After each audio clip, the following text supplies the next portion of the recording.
Og vi begynner å skrive historie. Telemark-ski i Jekaterinburg. Og det Vladimir Sirotkin, estetika tela, massasjegreie.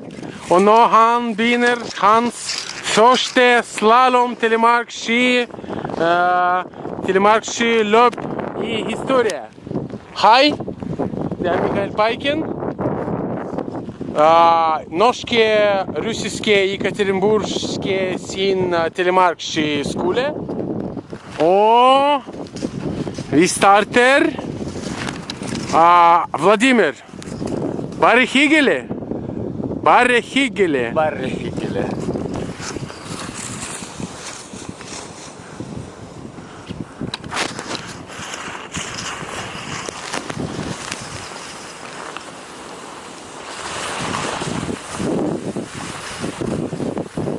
Bare hyggelig. Ja, veldig bra, veldig bra.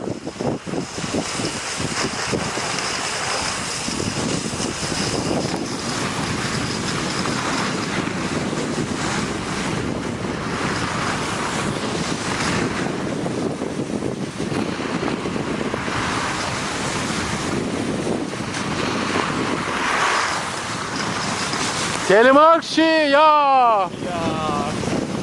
Bare hyggelig!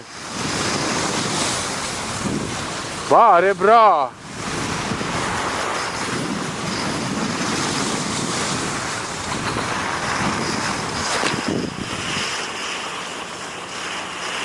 Bare bra! Bare hyggelig!